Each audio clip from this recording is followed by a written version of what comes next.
राम जय राम जय जय राम। श्री राम जय राम जय जय राम। श्री राम जय राम जय जय राम। श्री राम जय राम जय जय राम। श्री राम जय राम जय जय राम। श्री राम जय राम जय जय राम। श्री राम जय राम जय जय राम। श्री राम जय राम जय जय राम। श्री राम जय राम जय जय राम। श्री राम जय राम जय जय राम। श्री राम जय राम जय जय राम।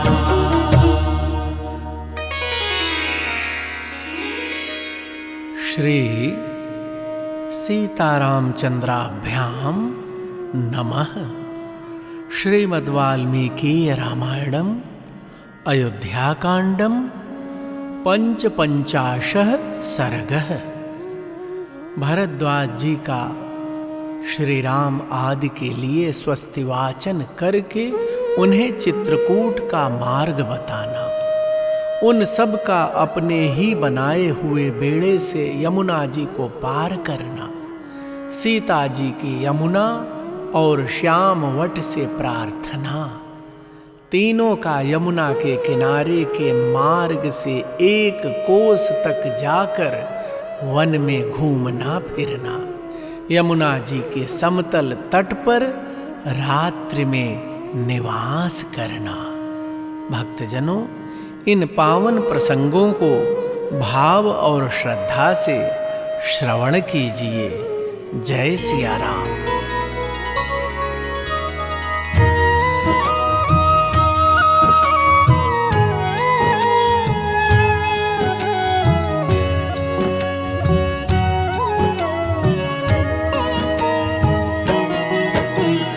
उषित्वा रजनीं तत्र राजपुत्रावरिन्दमौ महर्षिम् अभिवाद्याथ जग्मतुस्तं गिरिं प्रति। तेषां स्वस्त्ययनं चैव महर्षिः सचकारः प्रस्थितान् प्रेक्ष्यतांशैव पिता पुत्रानि वौरसान्।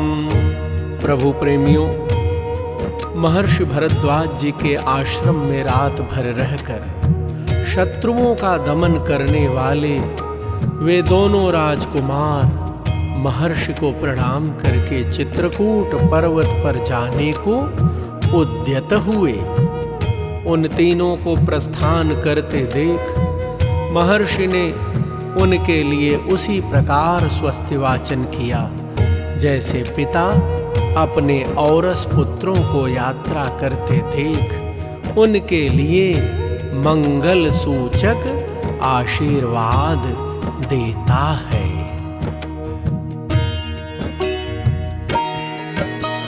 ततः प्रचक्रमे वक्तुं वचनं स महामुनिः भरद्वाजो महातेजा रामं सत्यपराक्रमम्। गंगायमुनयोः सन्धिम् आसाद्य मनुजर्षभौ कालिन्दीम् अनुगच्छेतां नदीं पश्यान्मुखाश्रिताम्। भक्तजनों, तदनंतर महातेजस्वी महामुनि भरद्वाज ने सत्य पराक्रमी श्री राम से इस प्रकार कहना आरंभ किया। हे नरश्रेष्ठ, तुम दोनों भाई गंगा और यमुना के संगम पर पहुंचकर जिनमें पश्चिम मुखी होकर गंगा मिली है, उन महानदी यमुना के निकट जाना। अथासाद्य तु कालिन्दीं प्रतिश्रोतः समागताम् तस्यास्तीर्थं प्रचरितं प्रकामं प्रेक्ष्य राघव तत्र यूयं प्लवं कृत्वा तरतांशुमतीं नदीं ततोऽन्यग्रोधमासाद्य महान्तं हरितच्छदं परितं बहुभिर्वृक्षैः श्यामं सिद्धोपसेवितम्।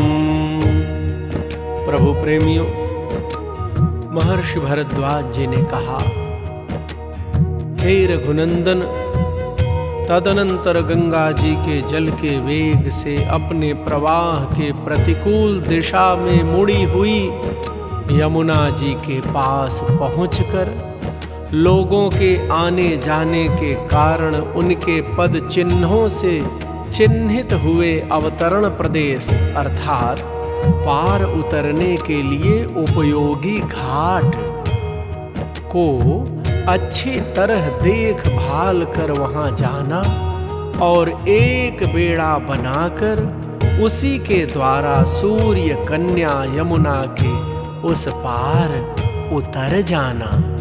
तत्पश्चात आगे जाने पर एक बहुत बड़ा बरगद का वृक्ष मिलेगा जिसके पत्ते हरे रंग के हैं। वह चारों ओर से बहुसंख्यक दूसरे वृक्षों द्वारा घिरा हुआ है। उस वृक्ष का नाम श्याम वट है। उसकी छाया के नीचे बहुत से सिद्ध पुरुष निवास करते हैं।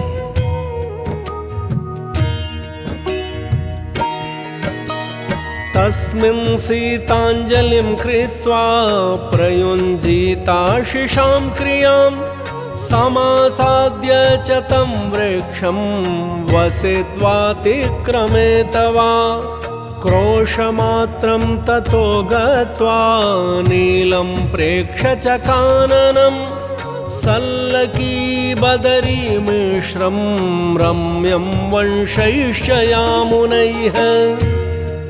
भक्तजनों, भरद्वाज जी ने कहा, श्याम वट की छाया के नीचे पहुंचकर सीता दोनों हाथ जोड़कर उस वृक्ष से आशीर्वाद की याचना करें। यात्री की इच्छा हो तो उस वृक्ष के पास जाकर कुछ काल तक वहां निवास करे अथवा वहां से आगे बढ़ जाए। श्याम वट से एक कोस दूर जाने पर तुम्हें नील वन का दर्शन होगा। वहां सल की अर्थात चीड़ और बेर के भी पेड़ मिले हुए हैं। यमुना के तट पर उत्पन्न हुए बांसों के कारण वह और भी रमणीय दिखाई देता है। सपन्था चित्रकूटस्य गतस्य बहुशो मया रम्यो मार्दवयोक्तश्च दावैश्चैव विवर्जितः इति पन्थानम् आदिश्य महर्षिः सन्न्यवर्तत अभिवाद्य तथेत्युक्त्वा रामेण विनिवर्तितः। प्रभु प्रेमियों, महर्षि भरद्वाज जी राम जी से कह रहे हैं, यह वही स्थान है जहां से चित्रकूट को रास्ता जाता है। मैं उस मार्ग से कई बार गया हूँ।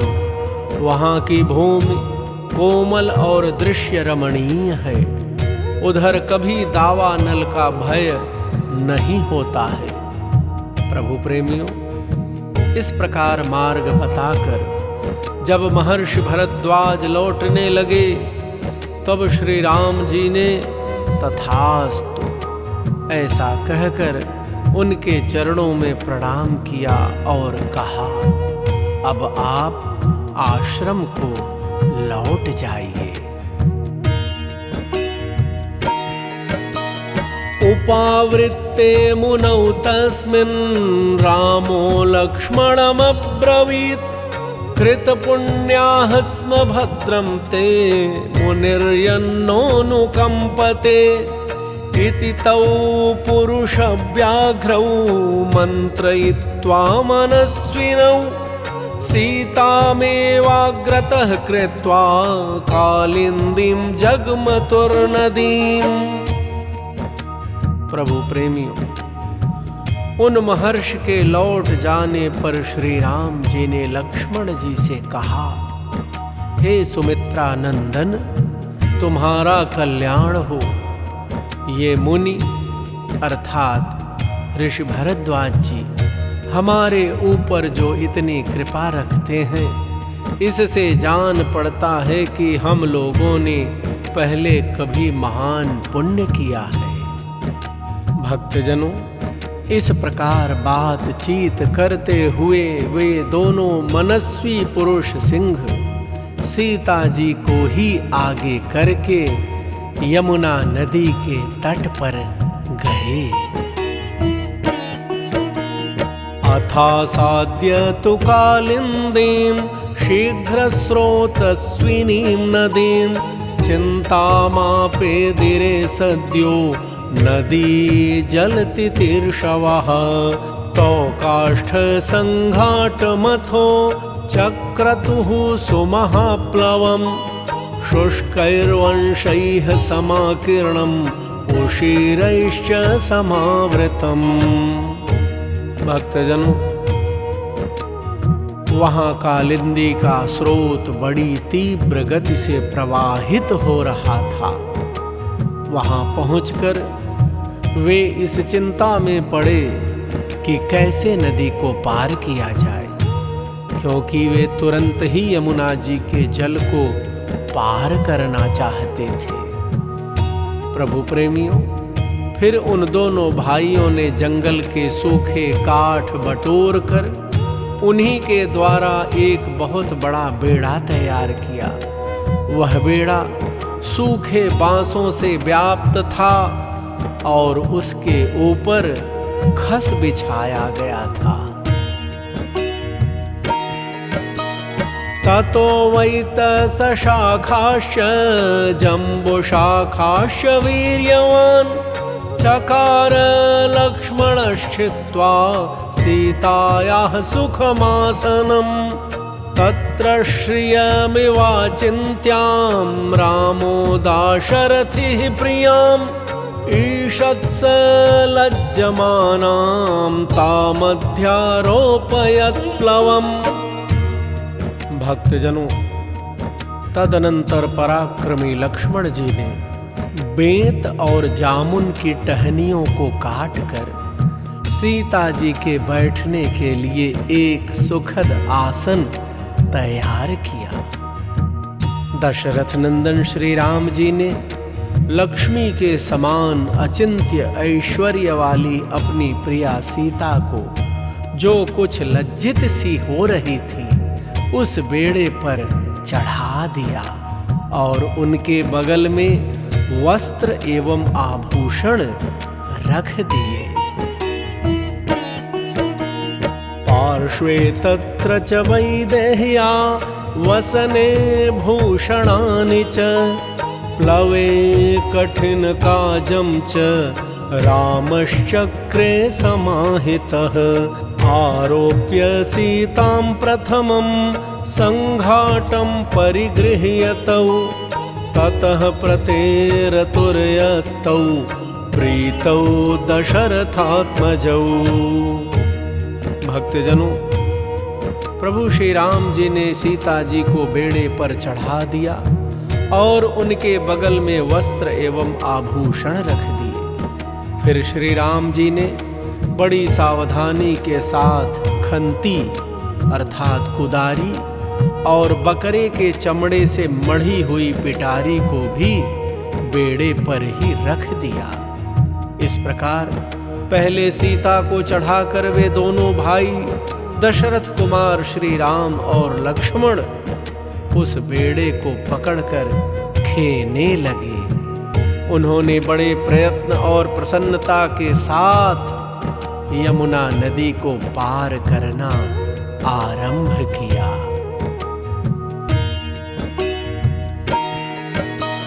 कालिंदी मध्यमायाता सीता त्वेनामवन्दत स्वस्ति देवी तरामे त्वां पारयेन्मे पतिर्व्रतम् यक्षे त्वां गोसहस्रेण सुरा घटशतेन च स्वस्ति प्रत्यागते रामे पुरीमिक्ष्वाकुपालिताम्।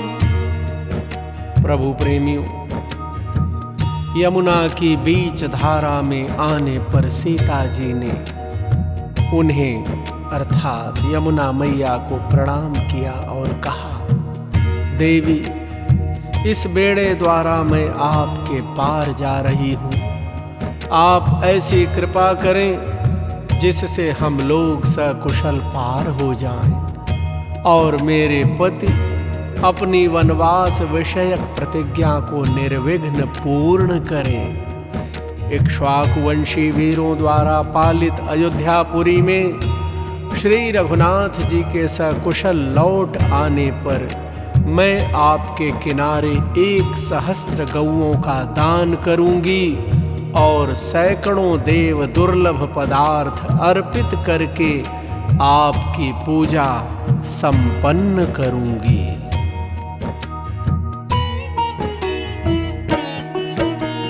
कालिंदी मथ सीता तू याचमाना कृतांजलिः तीरमेवाभिसंप्राप्ता दक्षिणं वरवर्णिनी ततः प्लवेनांशुमतीं शीघ्रगामोर्मिमालिनीं तीरजैर्बहुभिर्वृक्षैः सन्तेरुर्यमुनां नदीम्। प्रभु प्रेमियों, इस प्रकार सुंदरी सीता हाथ जोड़कर यमुना जी से प्रार्थना कर रही थी। इतने में ही वे दक्षिण तट पर जा पहुंची। इस तरह उन तीनों ने उसी बेड़े द्वारा बहुसंख्यक तटवर्ती वृक्षों से सुशोभित और तरंगमालाओं से अलंकृत शीघ्रगामिनी सूर्य कन्या यमुना नदी को पार किया।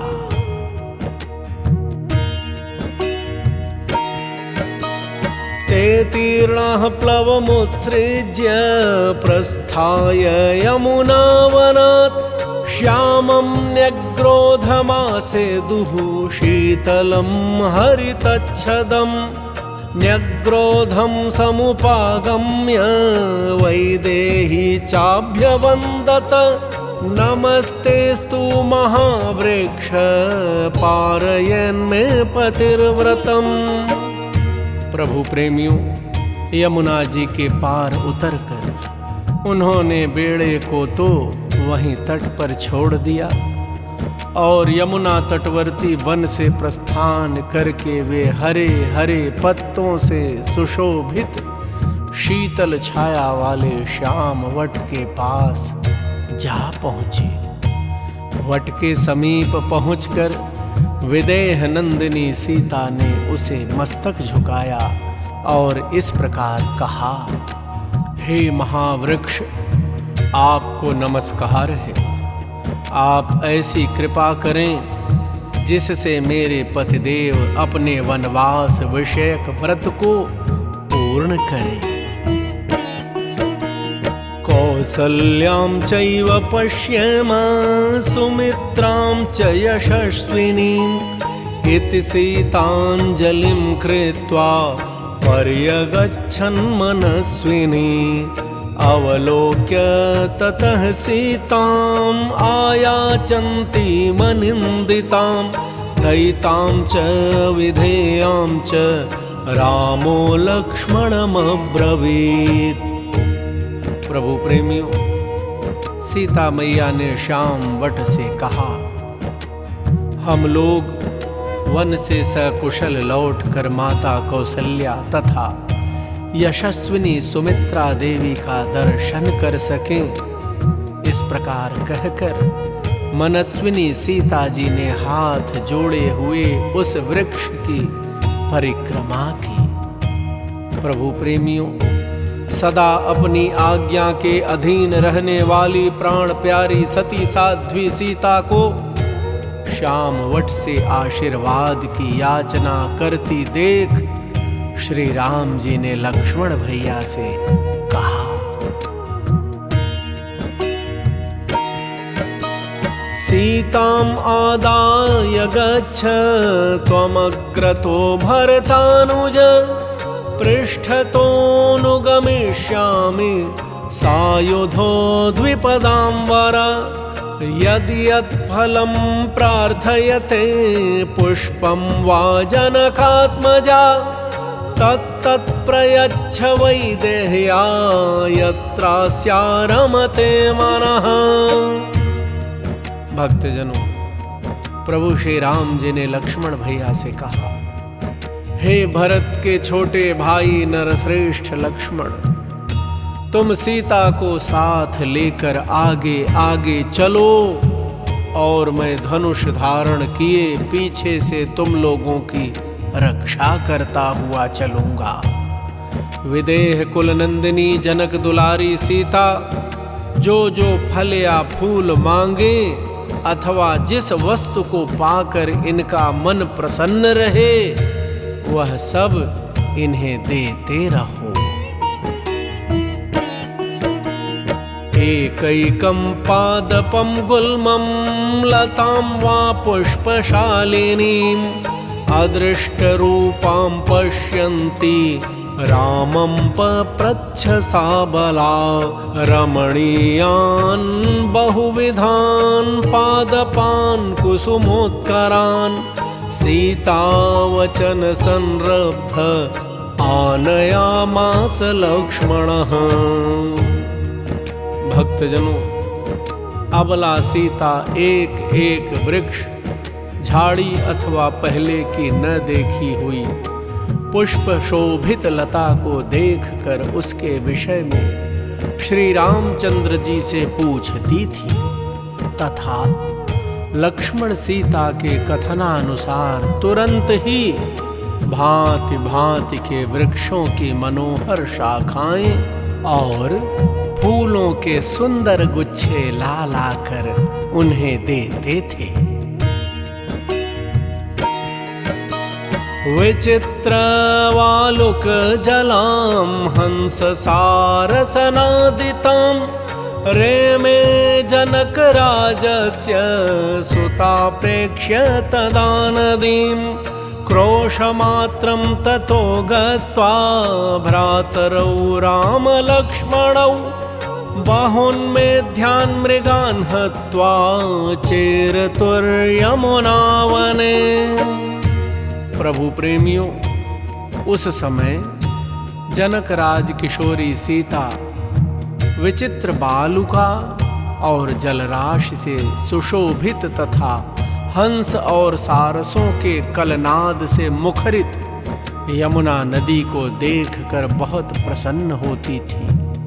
प्रभु प्रेमियों, इस तरह एक कोस की यात्रा करके दोनों भाई श्री राम और लक्ष्मण प्राणियों के हित के लिए मार्ग में मिले हुए हिंसक पशुओं का वध करते हुए यमुना तटवर्ती वन में विचरने लगे।